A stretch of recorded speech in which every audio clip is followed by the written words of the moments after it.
Today I am doing a follow-up to the bulb planting video I did a few months back, the elephant ear bulb planting video. And so many of you were so sweet to ask, how are the elephant ears doing? And they're doing so great, better than I had hoped. And today I'm going to give you a little tour, give you some progress, and also give some care tips for how I've been taking care of them, which I think has led to some really great success. So stick around. If you enjoy these videos, hit subscribe, hit like, do all the nice things for me while you're down there. It helps YouTube know that you are interested in my videos, and it really helps me out, and you will get some awesome content delivered to you on Fridays. If you ring the bell, you'll also get notified, so you can head right over. But before we get into it, really I want to know, how are your guys' bulbs? Because I asked, what are you guys planting? And you were planting all kinds of things. Lots of you were planting elephant ears, lots of you were planting tulips and caladiums, and I forgot what else. Daffodils, is that right? I'm new to bulbs still. How are your bulbs doing? Did they come up? Have you been experiencing flowers? I know it's kind of early summer where a few of you are. We're full out summer here, so everything is warm and growing. I can't wait to hear what is happening with you. Let me know in the comments below. So as you can see here, the bulbs have done really, really well. They came up and they were cute little twigs, and I was so excited for them. And as you can see here, I'll show you a couple weeks growth. It grew pretty rapidly.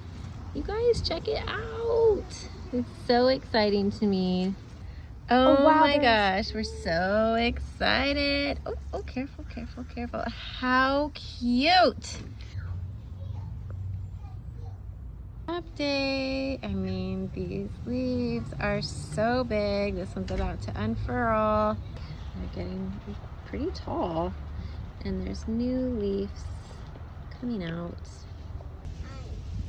These beautiful leaves. I know, look at that. It's like a decent sized plant you'd buy in the store now. Right. The leaves are definitely getting much bigger. Look at these big leaves. And it continues to grow pretty rapidly. That's really fun with these plants. They're such fast growers. And as you can see now, they're looking really, really beautiful. I mean, this is quite a large leaf. They're so shiny and beautiful. I still am not convinced that this is a Black Beauty. This looks to me, as I've done a little bit more research, it kind of looks more like a black coral, but you know, maybe it was labeled properly. It probably was. But some of these leaves, you know, they don't have the green. They have a little bit of green as they develop, and it seems to me that the Black Beauties are a little bit more matte, that dark purpley black matte, and these are really, really shiny like the black coral. So I don't know, but they do come out really green, and I'll swing you over here in a second to show you. There's another unfurling leaf, and they stay green for a second, but then as soon as the sun hits them for enough amount of time, they do turn this nice dark color. And with Black Beauties, the more sun they get, the darker that they do get. So these guys are getting about, I don't know, probably about 3 hours of direct sun a day. They say that they can take even more sun, that they can take full sun, and that maybe they would just be even darker. I don't know, but I do love what's happening here. I love this color, and I'm really, really grateful. This placement is kind of an anchor for the courtyard, and I'm really grateful to have it in this spot. I'll take 3 hours of direct sun.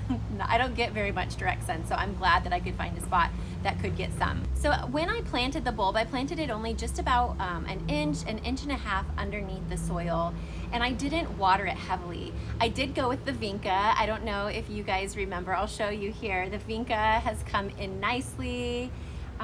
There's a few crunchy pieces because it sat in the sun, and Vinca doesn't love a ton of sun, and this plant hadn't really filled out, obviously, to shade it. So the Vinca kind of suffered for a little while. But as you can see now, it's definitely bouncing back. So I needed to water the Vinca, but not over water the bulb. So I was just really, really cautious to just water around and just get the soil that covered the bulb just a little bit. I was just really concerned with overwatering the plant and then rotting the bulb out before it could grow. So I watered just a little bit, just enough to keep things moist. Obviously with such a big pot, if you really overwater it, this tiny Vinca wasn't going to work all of that water up out of the soil when it photosynthesized. So I just made sure to just water it a little bit, keep it just gently watered. And then as things started to develop, I did start watering more heavily so that the roots are now developing outside of that bulb, and those roots are gonna want the water, right? These things are growing so fast. They're using up a lot of energy, they're using up a lot of water. And so I've been keeping it pretty heavily watered now. Right now I water it about once a week. It's currently like working close towards drying out that first top inch or so. So I don't need to bump up to two days yet. It seems to be doing just fine. There's no wilting or anything like that. So once a week for me is really great, and I do give it a really deep, thorough watering. I am gonna start pruning it, and now normally I would probably just let this kind of do its thing until the leaves are spent. There's a couple leaves you can see down here that are a little bit crispy. And these were the very first leaves, and that's totally anticipated. The very first leaves that are gonna come out are gonna be kind of like the ones that take the most beatings. And these ones took particular beatings. I'm not sure if you can see this one in the back. It's a little bit speckled because I hadn't thought about it, but the kids have a bubble machine and the bubbles were popping on the plant and bubbles stayed on the plant. I didn't think to rinse off the residue, and so what often happens if you use soap, you have to be really careful not to let your plant be in the sun because it will fry it, and that's really what it did. So all of like the first leaves kind of consistently around the plant are polka dotted and starting to be on their last leg. So I am about to, I mean, I don't know, I think it's kind of cute. Kind of good, like you can kind of imagine it's some kind of like really you know, unique and exotic variegation. Just go with me on it, right? Makes it way more valuable. But I am gonna trim off, you know, these kind of crunchy guys. Now, if your bulbs haven't woken up yet, it's really, you really want to consider how warm they're getting. It really needs that heat.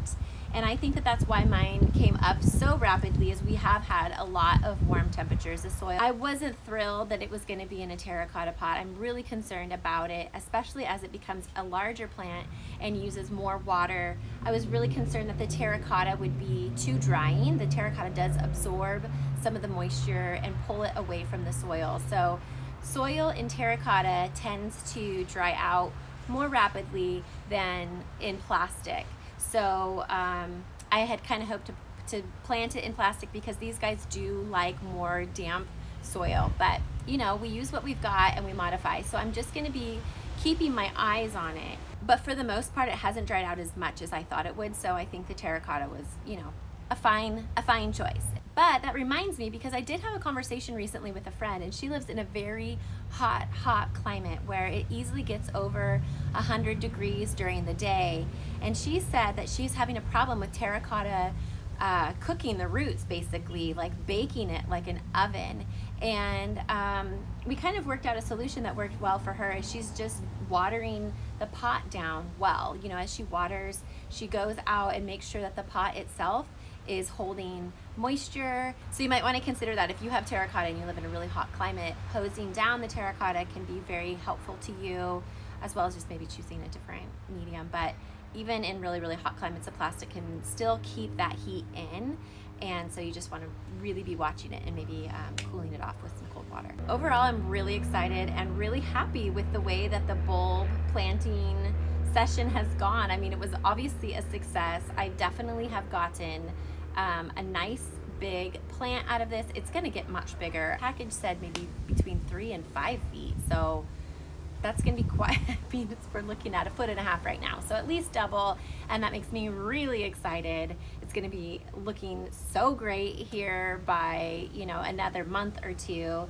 and I'll try to keep you updated on that as well. But ultimately, I think this was a wild success for my first bulb planting experience, and I'm really glad for that. It definitely makes me more confident. I feel like I should plant more bulbs next spring, and I'm really excited for that. Now, for those of you who are growing bulbs inside, I know that this is a little bit different, right? I get a ton of heat, I get a ton of light, and so it is quite a lot of growth, and maybe you aren't experiencing that much growth on your bulbs if they're growing inside, but that is normal. The inside light is not as bright as the outside light, but if you can get them as close to the window as possible, and you can make sure that that soil is staying warm, it's definitely going to grow. It just might be a little bit slower.